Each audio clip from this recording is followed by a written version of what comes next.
আমরা অনেক সময় ওয়াজের ভিতরে অনেক জায়গায় শুনেছি যে কোনো এক নবীর সময় এরকম একটা ঘটনা ঘটেছে যে ফেরেশতারা আসছে ওই কওম এবং ওই জাতিকে ধ্বংস করে দেওয়ার জন্য। তখন আল্লাহর নবী তখন ফেরেশতাদেরকে প্রশ্ন করলেন, তোমরা যে ওই কওম এবং ওই জাতিকে তোমরা ধ্বংস করবে, ওইখানে অনেক ভালো লোকও আছে, তো ওই ভালো লোকগুলার কী হবে? তখন ফেরেশতারা বললেন যে ওই কওমের ভিতরে যে অন্যায় অনাচার দুষ্কৃতি এবং সমস্ত ধরনের অন্যায় কাজ যখন প্রসারিত হয়েছে, তখন এই ভালো লোকগুলা তাদেরকে ভালো দাবি করে তারা এক কোণায় বসেছিল। তারা কখনো ওই লোকদেরকে বাধা প্রদান করেনি, কখনো তাদেরকে প্রতিহত করেনি। তো যার জন্য ওই সবগুলা মানুষই তারা পথভ্রষ্ট হয়েছে এবং তাদের ফায়সালা হয়ে গেছে তারা ধ্বংস হয়ে যাবে এবং তার সাথে সাথে তারাও ধ্বংস হয়ে যাবে।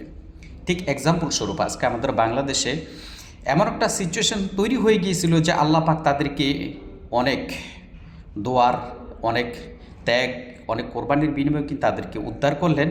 আজকে আল্লাহ পাক যখন তাদেরকে এই বিপদ থেকে উদ্ধার করলেন, কিন্তু তারপরও তারা আল্লাহ পাকের সেই নিয়ামত তারা কিন্তু এখন বর্তমানে নাশকরিয়া করতেছেন। বিশেষ করে আমাদের সমাজের অনেক শিক্ষিত এবং উচ্চ বংশীয় লোক এবং বিশেষ করে সমাজের আলেম যারা নিজেদেরকে দাবি করেন বড় বড় আলেম, তাদের নামের আগে কিন্তু অনেক বড় বড় টাইটেল লাগানো হয়।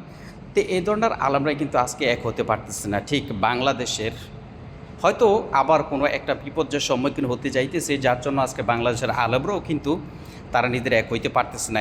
এত বড় একটা বিপদ হওয়ার পরেও আল্লাহ পাক তাদেরকে এত বিপদ, এত জুলুম থেকে আল্লাহ পাক তাদেরকে হেফাজত করলেন, আল্লাহ পাক উদ্ধার করলেন, কিন্তু তারা আল্লাহ পাকের নিয়ামতকে এখন বর্তমানে তারা নাশকরিয়া করতেছেন। তারা যার মতো কিন্তু আবার চলতেছেন।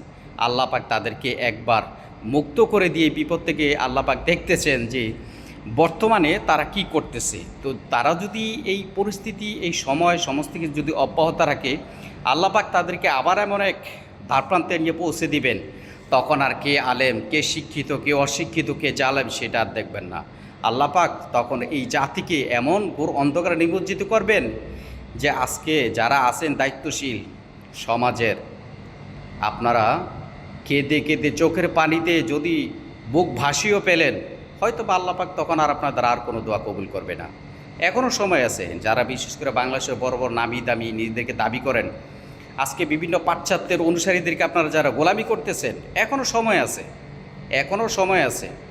আপনারা সোজা হয়ে যান। আল্লাহর ধারক বাহক হিসাবে আপনারা নিজেদেরকে দাবি করলো, আপনারা সেই পথ থেকে অলরেডি অনেক দূরে চলে গিয়েছেন আপনাদের অহমিকা, আপনাদের অহংকার এবং আপনাদের তাকাব্বুদের কারণে। আজকে আপনাদের কারণে কিন্তু বাংলাদেশের সাধারণ মানুষ অনেক সময় পথ হারিয়ে ফেলে। তারা কোন পথে যাবে তারা দিশ পায় না। তো আপনারা যদি সঠিকভাবে ঠিক না হন, তাহলে আজকে এই জাতির সামনে আজকে আপনাদের যে চেহারা উন্মোচিত হইতেছে, একটা সময় আপনারা এই জাতির কাছে আর ক্ষমা চাইলেও আর ক্ষমা পাবেন না। কারণ যদি কোনো জাতি, কোনো মানুষ যদি আপনাদেরকে ক্ষমা না করে, সেটা আল্লাহ পাক আপনাদেরকে কীভাবে ক্ষমা করবেন সেটা তো পরের বিষয়।